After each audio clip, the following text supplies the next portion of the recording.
बंधन बच्चों, आज हम स्वाति हिंदी विशिष्ट कक्षा 12वीं के अंतर्गत, जैसे कि मैंने आपको पढ़ाया इसके पहले, उषा प्रियंवदा जी के जीवन परिचय और उनके द्वारा रचित वापसी कहानी को आज हम पढ़ेंगे और समझेंगे। तो आइए चलिए पढ़ते हैं कहानी वापसी। बच्चों, जैसे आप पिक्चर में देख रहे हैं, यहाँ पर लिखा है वापसी। ये है कहानी उषा प्रियंवदा जी द्वारा रचित।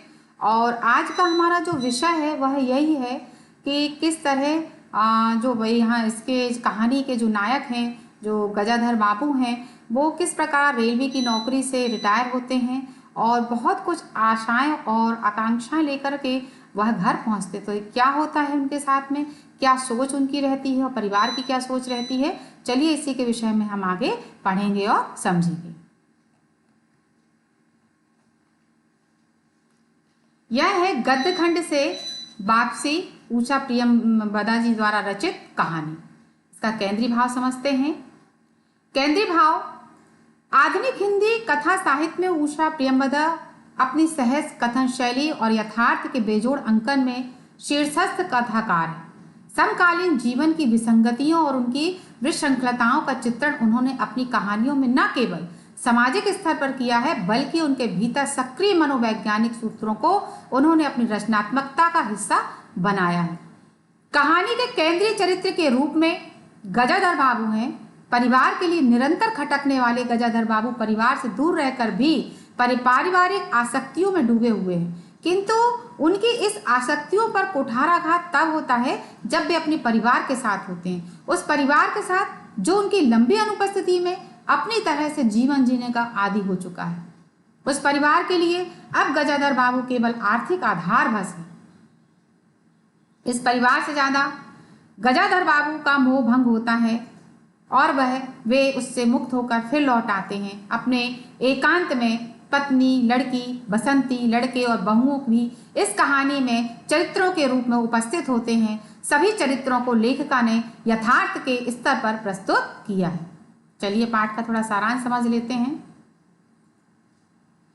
कहानी का मुख्य पात्र जो है वह है गजाधर बाबू। रेलवे की नौकरी करते हैं। कहाँ नौकरी करते हैं? रेलवे में। वह अपने परिवार से दूर रेलवे क्वार्टर में अकेले रहते हैं।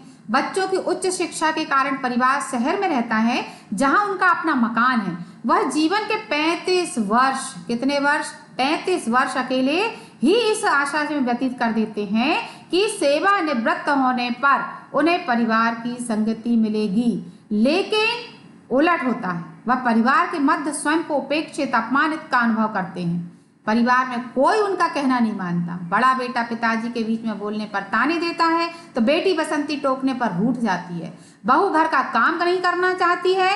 पत्नी घर की शिकायतें तो करती है, पर उन शिकायतों में, पत्नी की उस शिकायतों में आत्मीयता नहीं होती, ना ही निवारण हेतु वह सलाह ली ही जाती है। बड़ा बेटा अमर अपनी पत्नी के साथ अलग गृहस्थी बसाना चाहता है। उसके आने से पूर्व संपूर्ण परिवार पर अमर की ही आज्ञा चलती है। बैठक में पिता का बैठना उसे पसंद नहीं। इस स्थिति में गजाधर बाबू को अपना जीवन एक खोई हुई निधि सा प्रतीत होता है। वह अपने ही घर में स्वयं को एक परदेसी के समान महसूस करने लगते हैं और अंत में वह किसी चीनी मिल में जा करके पुनः काम करने लगते हैं। और जैसे ही वह चीनी मिल में काम करने लगते हैं तो उसके घर, उनके जो परिवार होता है, वह सभी उनकी तैयारियों में जुट जाता है। वापसी का जो हमने केंद्रीय भाव पढ़ा और जो पाठ का इसमें बच्चों सारांश दिया है, यह कहानी आज हम पढ़ रहे हैं अपनी किताब के माध्यम से, उषा प्रियंवदा जी द्वारा रचित है। लेकिन शायद मैं सोचती हूँ कि यह जो कहानी है बहुत से परिवारों की सजीव चित्रित कहानी है। ऐसा होता है कि एक पिता अपने परिवार को चलाने के लिए बहुत मेहनत करता है। वह स्वयं नहीं सोचता कि वह कितनी कठिनाइयों से गुजरकर कुछ अपना समय, पूरा जीवन लगा करके अपने बच्चों का पालन पोषण करता है। बच्चों, आप भी इस कहानी के माध्यम से जरूर शिक्षित हों कि हमें अपने माता पिता की बहुत सम्मान करना चाहिए और किस प्रकार हमारे माता पिता अपने बच्चों के लिए अपनी कठिनाइयों को नहीं देखते। वह उनकी हर उन मुश्किलों को आसान कर देते हैं जो बच्चा चाहता है अपने जीवन में। परंतु क्या जब माँ बाप उसके बदले में यह चाहते हैं कि वो बच्चे अपने माता पिता का सम्मान करना चाहिए। ऐसे ही कुछ आशाएं लेकर के पूरी जिंदगी, जैसे कि मैंने कहा 35 वर्ष गजाधर बाबू ने नौकरी की रेलवे की, और इस आशा से की कि जब मैं घर लौटूंगा तो उनका जो परिवार है, उनकी जो पत्नी है, बच्चे हैं, बेटे हैं, बेटियां हैं, बहुएं हैं, सब हाथ फैलाकर उनका स्वागत करेंगी। और जब तक, जैसे अभी तक मेरे जब सर्विस में आने पर जिस प्रकार उन्होंने मेरी सेवा की है, इसी प्रकार जब मैं घर लौटूंगा तो वह मेरे परिवार के लोग मेरी सेवा करेंगे। लेकिन जब वो घर वापस आते हैं और उस प्रकार का सम्मान नहीं पाते हैं, उनके साथ बिल्कुल उसका विपरीत होता है कि ना तो उनका सम्मान किया जाता है, उनकी कोई बात नहीं सुनता है, यदि वो कुछ बोलते हैं तो उनको बीच से ही हटा दिया जाता है, उनका बैठना, बोलना, खाना पीना, टोकना कुछ अच्छा नहीं लगता। बच्चों की तो छोड़िए, उनकी पत्नी भी उनका सहयोग नहीं करती है। तो ये परिवार की ही कहानियां हैं, जबकि ऐसा होना नहीं चाहिए। हमें हमेशा जो हमारे पिता हैं, जो हमारे घर परिवार का जो सदस्य है, जो बाहर कमाने जाते हैं, हमें हमेशा उनको क्या करना चाहिए, सम्मान देना चाहिए, उनकी समस्याओं को सुनना चाहिए। इस प्रकार से हमको क्या करना चाहिए। कहानी का जो मुख्य पात्र है गजाधर बाबू, आज हम उनके ही पाठ के सारांश को पढ़ेंगे और समझेंगे। इस प्रकार से वह अपने घर में स्वयं को एक परदेसी के समान महसूस, वह उनका घर है लेकिन फिर भी उनको ऐसा लगता है कि ये किसी दूसरे के घर में आ गए। तो ये जो कहानी है, ये पारिवारिक कहानी है। आइए इसके कुछ महत्वपूर्ण गद्यांशों को हम पढ़ेंगे और समझेंगे। पहला गद्यांश है, बसंती ने माँ की कोठरी की ओर देखा, अभी आती होगी और प्याले में उसके लिए चाय छाने लगी। बहू चुपचाप पहले ही चली गई थी। अब नगेंद्र भी चाय का आखिरी घूंट पीकर उठ खड़ा हुआ। केवल बसंती पिता के लिहाज में चौके में बैठी माँ की राह देखने लगी। गजाधर बाबू ने एक घूंट चाय पी, फिर कहा, बिट्टी चाय तो फीकी है। संदर्भ प्रस्तुत गद्यांश हमारी पाठ पुस्तक की वापसी नामक पाठ से उद्धृत है। इसकी लेखिका उषा प्रियंवदा है। प्रसंग, गजाधर बाबू 35 वर्ष की रेलवे की नौकरी से सेवानिवृत्त होकर घर वापसी पर अपने बच्चों से स्नेह की आशा करते हैं, किंतु हाथ आता है अजनबीपन। व्याख्या, गजाधर बाबू रेलवे की लंबी नौकरी करने के उपरांत सेवानिवृत्त होकर जब घर लौटते हैं तो वह बिना आवाज किए घर के अंदर प्रवेश करते हैं। कमरे में से उनके बड़े बेटे नगेंद्र, पुत्र वधू छोटी बेटी बसंती को हंसने खिलखिलाने की आवाज सुनकर वे कमरे में इस आशा के साथ प्रवेश करते हैं कि उनकी उपस्थिति से उनके बच्चे क्या होंगे, प्रसन्न होंगे और वह भी उनकी हंसी ठिठोली में शामिल हो जाए। किंतु उसके अंदर घुसते ही उनका पुत्र और उनकी पत्नी कमरे से बाहर चले जाते हैं। बस बेटी बसंती ही पिताजी के लिहाज से कमरे में रुकी रहती है। वह बेटी अपनी पत्नी के बारे में पूछते हैं तो वह कहती है कि माँ पूजा की कोठरी से अभी आते ही होंगी। अपनत्व की चाह में घर लौटे गजाधर बापू द्वारा बेटी द्वारा दी गई चाय का एक घूंट लेते हैं तो उन्हें वह जीवन की निरस्ता की तरह कैसी लगने लगती है, फीकी लगने लगती है। विशेष काफी समय बाद घर लौटे गजाधर बाबू के मनोभावों का सुंदर चित्रण है। वाक्य रचना लघुता धारण की है। साधारण शब्दों से भावों की अभिव्यक्ति सरल हो गई है। चलिए दूसरा गद्यांश देखते हैं। गजाधर बाबू ने आहत विस्मित दृष्टि से पत्नी को देखा। उसने अपनी हैसियत छिपी ना थी, उनसे अपनी हैसियत छिपी ना थी। उनकी पत्नी तंगी का अनुभव कर उनका उल्लेख करती, यह स्वाभाविक था, लेकिन उनमें सहानुभूति का पूर्ण अभाव गजाधर बाबू को बहुत खटका। उनसे यदि राय की बात की जाती तो वो प्रबंध कैसे हो, तो उन्हें कैसे चिंता कम हो, संतोष अधिक होता। प्रस्तुत गद्यांश हमारी पाठ पुस्तक के वापसी नामक पाठ से उद्धृत है। इसकी लेखिका उषा प्रियंवदा है।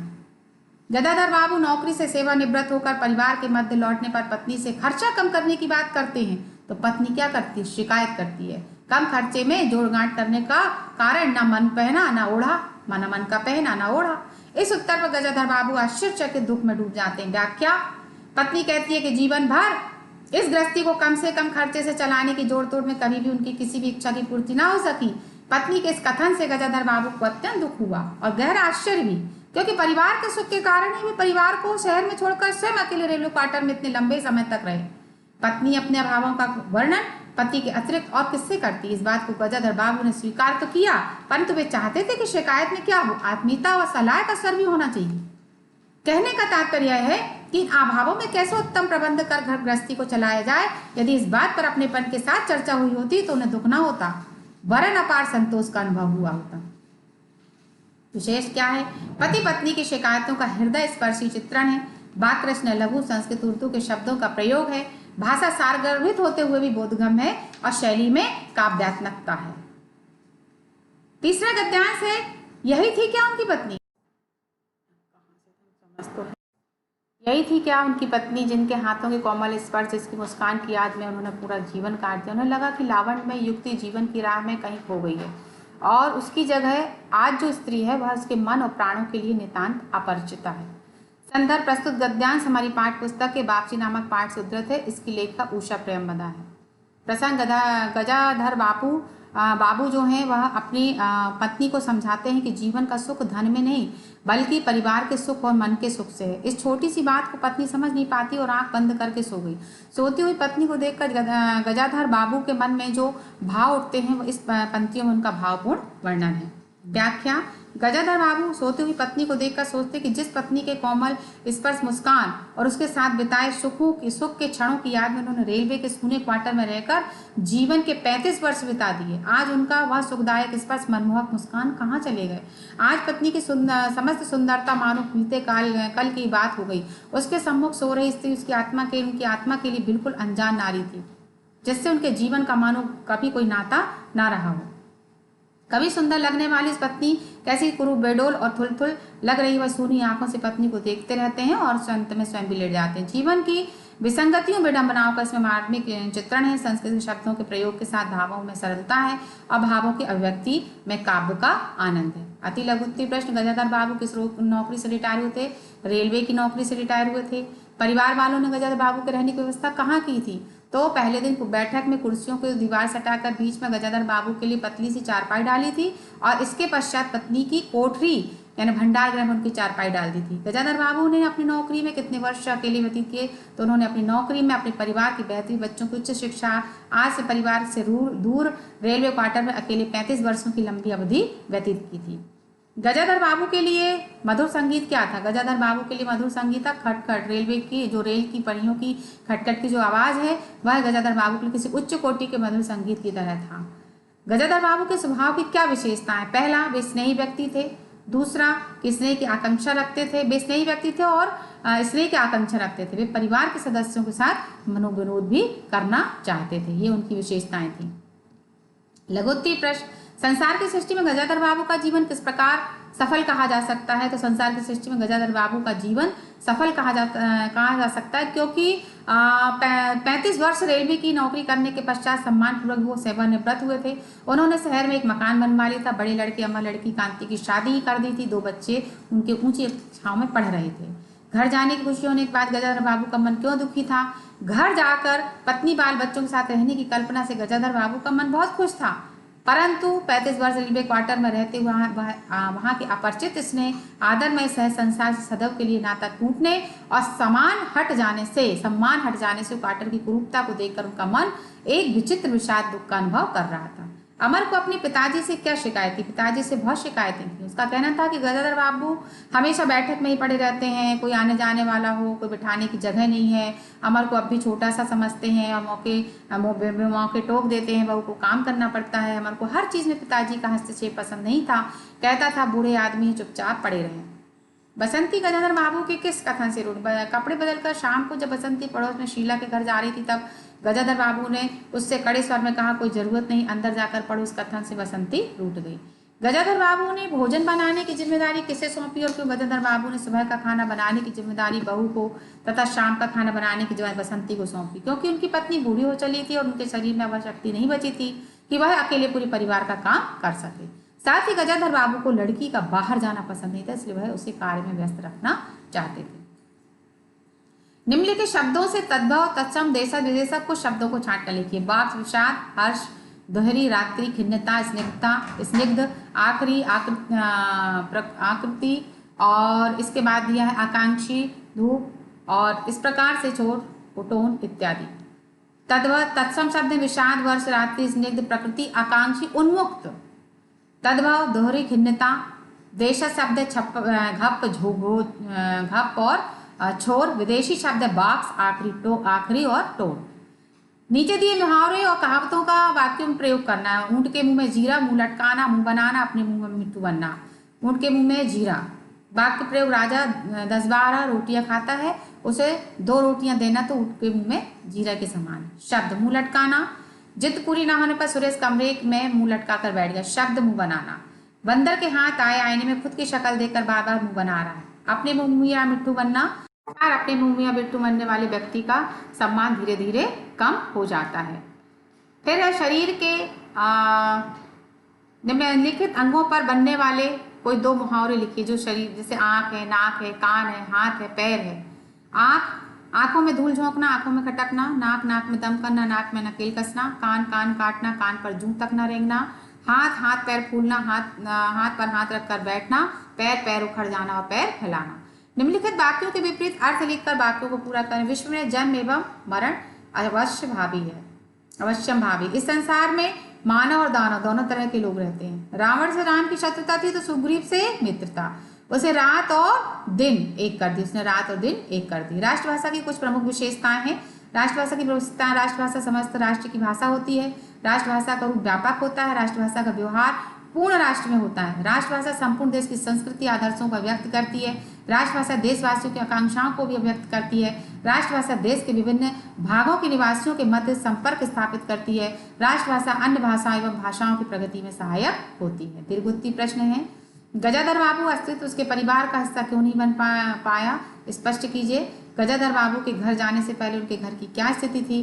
वापसी कहानी के शीर्षक के औचित्य पर अपने विचार लिखिए। और गजाधर बाबू ने पत्नी के स्वभाव में क्या परिवर्तन। बेटा ये आपको याद करने हैं, दीर्घोत्तरीय प्रश्न और लिखने हैं। इस पाठ में आए हुए कुछ शब्दार्थ दिए हुए थे, तो वो हैं विषाद यानी दुख, कनस्तर पीपा, स्निग्ध चिकना, व्याघात बाधा, हस्तक्षेप दखल देना, आहत दुखी होना, कुरूप सुंदर, कुंठित शुद्ध दुखी, सलज्ज लज्जावान, मनोविनोद हंसी मजाक, अगहन हिंदी वहाँ का नाम, आग्रह निवेदन, आकांक्षी पूर्ण इच्छा करने वाला, लावण्यमयी यानी सौंदर्य। बच्चों यहाँ पर आपका ये पाठ खत्म होता है। और जो मैंने आपको प्रश्न उत्तर पढ़ाए, वापसी का जो वापसी कहानी के विषय में आपको समझाया, आपको समझ में आया होगा। आप इसके प्रश्नोत्तरों को, इसके जो कहानी के जो गद्यांश दिए हुए हैं गद्य खंड के, उनको बहुत अच्छे से याद करना है और परीक्षा के लिए तैयारी करना है। घर पर रहिए, सुरक्षित रहिए बेटा, और आप लोग पढ़ते रहिए।